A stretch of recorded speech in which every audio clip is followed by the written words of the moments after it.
जो अंडा खाते हैं, अंडा नॉन वेजिटेरियन नहीं है, अंडा वेजिटेरियन है। अंडे के अंदर जो अपन टेबल एग देखते हैं जहाँ पे रखा हुआ सफेद कलर का, आप उसको मशीन में रखिए, आप उसको कहीं मुर्गी के नीचे रखिए, उसमें चिक्स नहीं निकल सकता। वो प्रोटीन का एक आलू है, इसको वहाँ उसमें से चिक्स निकल ही नहीं सकता, क्योंकि जो टेबल एग हम उत्पादन कर रहे हैं वहाँ पे खाली फीमेल बर्ड होते हैं, वहाँ पे मेल बर्ड होता ही नहीं। मुर्गी मैच्योर होगी तो अंडा देना शुरू कर देती है।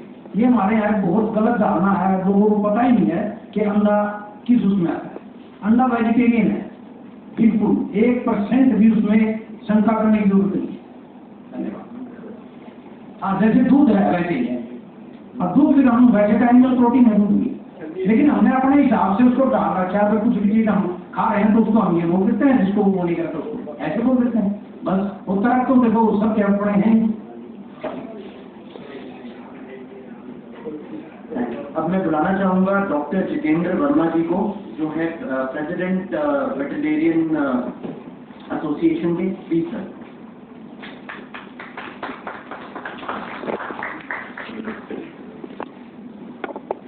सभी को नमस्कार।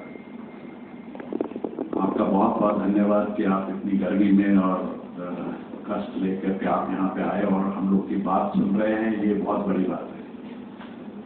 जैसा कि ढांडा साहब ने बोला, मैडम ने बोला और एकी जी ने बोला कि भाई हमको क्यों खाना चाहिए और क्यों इसकी रिक्वायरमेंट है और क्या इसके पीछे हम लोग को क्या सोच होनी चाहिए। तो मैं थोड़ा सा इसको वर्ल्ड के प्रोस्पेक्ट में बोलता हूँ। आने वाले 5-6 सालों में 2030 तक जो है, 2030 तक पूरे जितना भी मीट कंज्यूम होता है ग्लोबली, जो पूरे वर्ल्ड में जितना भी मीट कंज्यूम होता है, उसमें से 40% जो प्रोटीन है वो पोल्ट्री से और चिकन से आएगा। इसके अलावा कोई चारा नहीं है। जो ग्लोबल पॉपुलेशन है, आपको पता है कि ग्लोबल पॉपुलेशन आज जो है 8 बिलियन से अभी उसको आगे आने वाले में वो हर रोज बढ़ रही है, ठीक है। इसी तरह से बाय 2030 हम सिर्फ इंडिया की बात कर रहे हैं। आज इंडिया की पॉपुलेशन जो आज 142 है, 150 करोड़ हो जाएगी। मतलब 8 करोड़ लोग नए हमारे जो देशवासी, जो हम लोग के साथ जो 8 करोड़ लोग और बढ़ जाएंगे, जिनके लिए हमको खाना चाहिए, फूड चाहिए, कपड़ा, मकान, रोड, गाड़ी। तो हम लोग एक प्रगति के उसमें हैं, हम लोग आज एक प्रगति कर रहे हैं। उसमें सबसे बड़ा भागीदारी उस चीज की है जो कि हम स्वस्थ रहेंगे तो ये करेंगे। तो जैसा कि सर ने बात कही कि हम लोग प्रोटीन डेफिशिएंट है।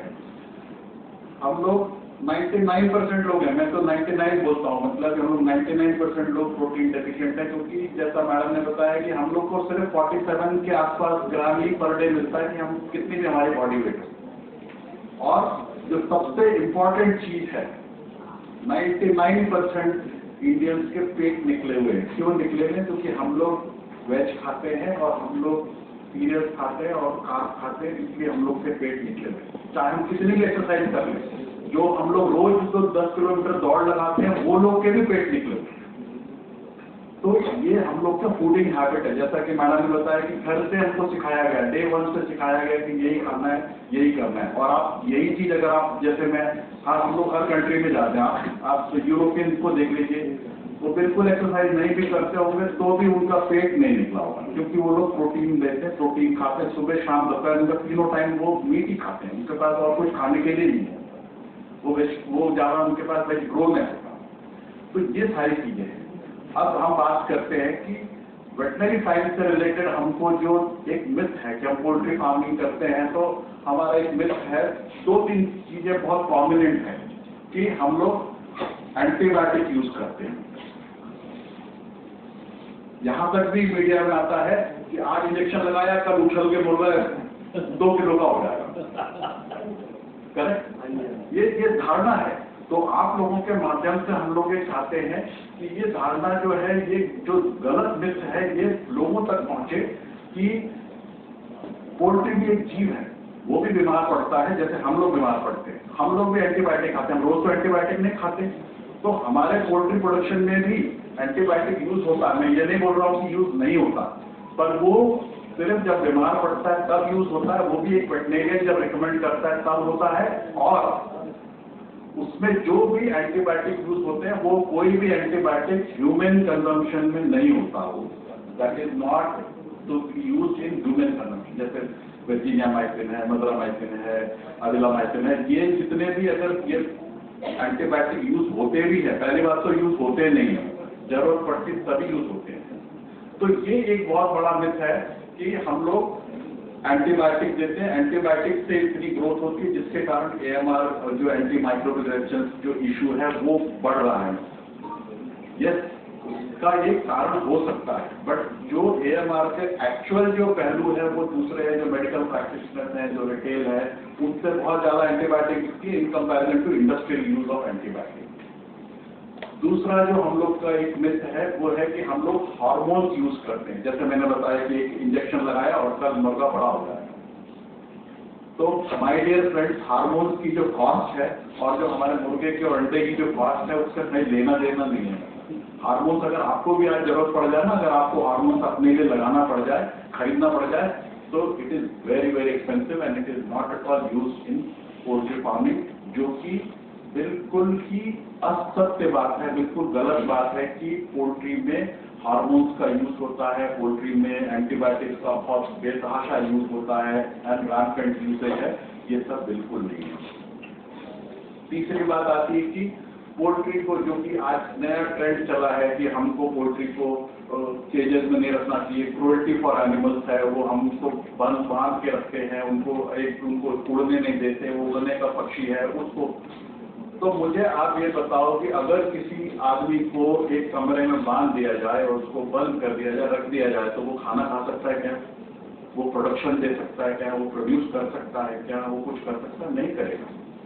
जब तक कोई भी जीव कंफर्टेबल नहीं होगा तब तक ना वो अंडा देगा, ना उसका बॉडी वेट इंक्रीज होगा, ना वो कुछ होगा। तो ये भी एक बहुत बड़ा एक वो है। कई लोग जो आजकल आध्यात्मिक लोग आ गए हैं, जो मतलब प्रवचन देते हैं कि भाई ये क्रूएल्टी फॉर एनिमल्स है और ये नहीं करना चाहिए, ये सब, क्योंकि हमने जो पोल्ट्री फार्मिंग की है वो साइंटिफिक पोल्ट्री फार्मिंग है, it is not at all. आज जो आप अपने खाने में नहीं डालते, 48 चीजें हम उनके पोल्ट्री फीड में डालते हैं, तब जाके फीड बनती है। 48 ingredients are added in poultry today so that we give them the exact nutrition what is required. ये जब हम करते हैं, ये it is purely based on science. आज उसके पीछे इतना बड़ा साइंस है। पोल्ट्री साइंस एक सब्जेक्ट है, हम लोग पढ़ाए जाते हैं। मैं PhD हूँ पोल्ट्री साइंस में, रानाडे सर PhD है पोल्ट्री साइंस में। उसके बाद हम लोगों ने बहुत सारी और रिसर्च करी है।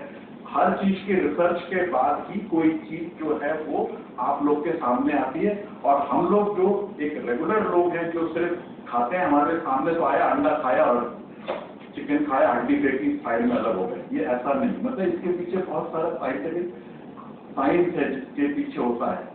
आज अगर एक दिन भी अगर मुर्गा बड़ा होने में देर हो जाए तो वो कितनी फीड खाएगा आप उसका अंदाजा नहीं लगा सकते, और वो फार्मर जो है वो लॉस में चला जाएगा। पूरी की पूरी कंपनी बैठ जाएगी अगर FCR पे ध्यान नहीं दिया जाए, एफिशिएंसी पे ध्यान नहीं दिया जाए। तो ये पूरा साइंटिफिकली हम लोग ये करते हैं। एक चीज मैं और आपको बताता हूँ, लोग जो क्रूएल्टी के बारे में बात करते हैं, आज से 30,000 साल पहले जो डेमोग्राफिक था पूरे वर्ल्ड का वो ये था, 1% ह्यूमन बींग थे, 1% और 99% जंगली जानवर थे। 99% पूरा जो अपना जो अर्थ है ये पूरा 99% जानवरों से भरा हुआ था। आज क्या है, आज उसका डेमोग्राफिक चेंज हो गई है। आज 37% ह्यूमन पॉपुलेशन है, 63% जो है वो 62% जो है वो डोमेस्टिकेटेड एनिमल्स हैं, जो कि फार्म एनिमल्स जिनको कि डोमेस्टिकेट किया है, और 1% सिर्फ आज जो है वो वाइल्ड एनिमल्स रह गए, 1%। तो ये डेमोग्राफिक चेंज क्यों हुई? क्योंकि नीड के हिसाब से अगर डोमेस्टिकेशन नहीं होगा, अगर प्रोटीन नहीं मिलेगा, तो ये चेंज हुआ है, मतलब ये डेमोग्राफिक। तो इसी तरह से जैसे पर कैपिटा कंजम्पशन जो है वो बताया, अमेरिकी जी ने बताया कि जो आज भी 5.7 है, जो कि आज से मैं आगे की बात करना चाहता हूँ। 2030 तक it will go to 9.5 kg per person per year. That is a very huge requirement, means huge quantity. जो आज 91 eggs per person per year है, वो 120-130 से करीब चला जाएगा आगे आने वाले 3, 4, 5, 6 सालों में।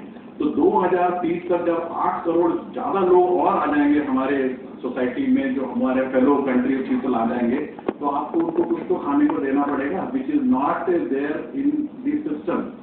तो इसलिए ये बहुत इंपॉर्टेंट है कि हम पोल्ट्री साइंटिफिकली प्रोड्यूस करें और उसको कंज्यूम करें। तो मैं ज्यादा प्रोटीन के उस पर बात नहीं करूंगा, ऑलरेडी बात कर चुके हैं, but I can only assure you that poultry production is done with 100% scientific research and values, which is not at all inhuman, which is not at all cruelty. No antibiotics are used, no nothing, no hormones are used, and it is good for human population, and it is a roadmap for us to have a better citizen for better growth. Thank you very much. वो मिलावट भी कोई नहीं है, बहुत अच्छा point बोला, क्योंकि अंडे में हम कुछ नहीं डाल सकते। अगर मैं चाहूँ भी अंडे को मिलाना, उसमें मिलावट करना, तो चिकन और मीट में कभी मिलावट नहीं हो सकती।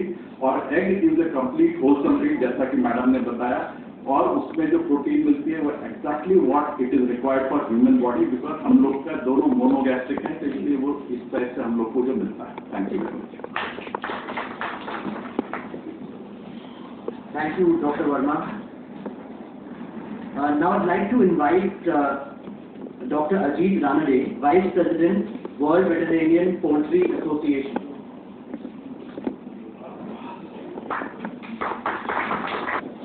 Thank you. Very good afternoon, everybody. थोड़ी मेरे बारे में जानकारी दे दूँ। मैं doctor Ranade, vice president of world veterinary poultry association, और मैं प्रेसिडेंट हूँ इंडियन पोल्ट्री साइंस एसोसिएशन का, और क्लैफमा या वेस्टर्न पोल्ट्री, काफ़ी सारी पोल्ट्री के बारे में काम करने वाले एसोसिएशन का मैं एक्टिव मेंबर हूँ। और उससे एक इम्पॉर्टेंट बात, मेरी रोजी रोटी जो है वो मैं 36 ईयर्स 36 साल में मुंबई वेटरनरी कॉलेज जो है बॉम्बे में, उसका उसमें नौकरी करता था, और पिछले साल मैं डीन करके रिटायर हो गया हूँ। मैं यहाँ आने का मतलब यही है, मेरा स्वार्थ यही है कि मैं 36 ईयर्स जब यहाँ नौकरी कर रहा था, पढ़ाई कर रहा था, बच्चों को पढ़ा रहा था, तो मैं हर साल यही बोलता हूँ कि मैं पोल्ट्री प्रोडक्शन नहीं सिखाता हूँ, मैं प्रोटीन प्रोडक्शन सिखाता हूँ। क्योंकि पोल्ट्री से जो मिलने वाला है, अंडा हो या चिकन, उसमें से प्रोटीन मिलने वाला है। और अभी तक जितने भी लोगों ने बात की है, उन्होंने बताया कि Indian population, Indian people are deficient in protein, और उस वजह से प्रोटीन लेना जरूरी है। 1 ग्राम पर केजी बॉडी वेट जो मैडम ने बताया, सभी लोगों ने उसी के बारे में बात की है। तो उसका इम्पोर्टेंस, उसका महत्व लोगों तक पहुंचे, उनकी सेहत अच्छी रहे, ये एक पर्पज है। और जो हमारी पोल्ट्री इंडस्ट्री है, जो डेयरी इंडस्ट्री है, जो शीप इंडस्ट्री है, जिसको हम एनिमल हस्बेंड्री कहते हैं, या मैं उसको एनिमल एग्रीकल्चर कहना पसंद करता हूँ, वो एनिमल एग्रीकल्चर जो है उसको बढ़ोतरी मिले और उसके बारे में जो गलतफहमियां है वो दूर हो जाए, इस हिसाब से मैं यहाँ आया हुआ हूँ। अब काफी सारी बातें हो गई है, मैं 2-3 इम्पोर्टेंट पॉइंट्स आपको बताऊंगा अंडों के बारे में। सबसे पहली इम्पोर्टेंट बात जो है कि अंडे में रहता है ओवोट्रांसफेरिन, जिससे मेटालिक आयंस जो है वो बाउंड होते हैं। दूसरा ओवोम्यूसिन करके एक प्रोटीन रहता है जो एंटी बैक्टीरियल होता है, मतलब जो बैक्टीरिया होते हैं ग्राम पॉजिटिव बैक्टीरिया, उनकी जो सेल वॉल है वो सेल वॉल डिस्टर्ब करने का काम ये ओवोम्यूसिन करता है।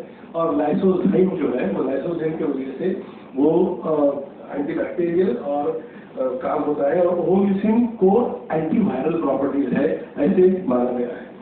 फिर कई लोग कोलेस्ट्रॉल के बारे में बात करते हैं, मैडम ने बात की, और हार्ट डिसीज के बारे में बात होती है हमेशा अंडे के बारे में। तो अभी तक जो स्टडी हुआ है उसमें eggs do not increase the biomarkers associated with heart diseases. जो हार्ट डिसीज की जो बायोमार्कर, आजकल काफी सारे मार्कर्स देते हैं, वो मार्कर्स का एस्टिमेशन करने का ट्रेंड चला है पैथोलॉजिकल लैबोरेटरी में। In addition to other reports markers are tested, और वो मार्कर जो हार्ट डिसीज के रहते हैं वो इसके खाने से वहां पे नहीं दिख रहे हैं। कोलेस्ट्रॉल, ठीक है, अंडे में कोलेस्ट्रॉल है, कोई भी एनिमल ओरिजिन प्रोटीन में, एनिमल ओरिजिन खाने में कोलेस्ट्रॉल है। एक अंडे में 180 से 220 मिलीग्राम का कोलेस्ट्रॉल है, लेकिन मेरे बॉडी को 1000 मिलीग्राम, 1 ग्राम कोलेस्ट्रॉल की डेली आवश्यकता है। और कोलेस्ट्रॉल लिवर सिंथेसाइज करता है, मेरे बॉडी में लिवर जो है वो सिंथेसाइज करते रहता है और लिवर को फीडबैक मैकेनिज्म मिलता है। मतलब अगर मैंने 500 मिलीग्राम कोलेस्ट्रॉल खा लिया तो लिवर सिर्फ 500 मिलीग्राम प्रोड्यूस करेगा। अगर मैंने 100 मिलीग्राम खा लिया तो 900 मिलीग्राम लिवर प्रोड्यूस करेगा। और अगर मेरे बॉडी की पूरी रिक्वायरमेंट 1 ग्राम की जो है वो मैंने खाली तो लिवर उस दिन कोलेस्ट्रॉल नहीं सिंथेसाइज करेगा। इसलिए कोलेस्ट्रॉल खाने से, जैसा मैडम ने बताया, उसको मैं फिर जोड़ रहा हूँ, कोलेस्ट्रॉल इंटेक से ब्लड कोलेस्ट्रॉल का कोई रिश्ता नहीं है।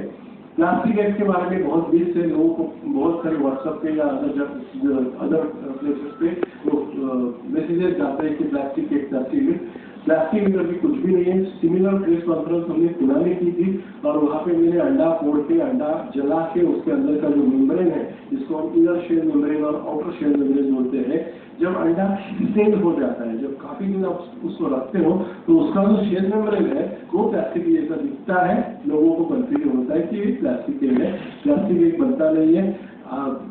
पुणे में प्रेस कॉन्फ्रेंस में भी हमने ये प्रूव करके दिखाया। ये सब जो गलत फहमियां है वो लोगों के मन में इसलिए पैदा होती है क्योंकि उनको साइंटिफिक जानकारी नहीं है। और मैं इसी वजह से आया हूँ यहाँ पे कि आप सब लोगों को साइंटिफिक इंफॉर्मेशन, साइंटिफिक जानकारी दे दें।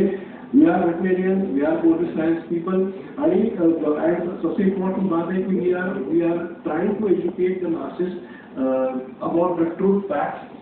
फिर भी आखिर ये इंडिविजुअल चॉइस है, किसको खाना है किसको नहीं खाना है वो उनका चॉइस है। लेकिन खाने से क्या फायदा होगा, चिकन खाने से या अंडा खाने से, ये समझाने के हेतु हम यहाँ आए हुए हैं। और अभी मेरे ख्याल से हम क्वेश्चन आंसर सेशन करेंगे। सभी वक्तों ने बहुत अच्छी बात की है प्रोटीन के बारे में। फिर भी आपके मन में अगर कोई शंका हो तो आप जरूर क्वेश्चन आंसर सेशन में सवाल पूछ सकते हो।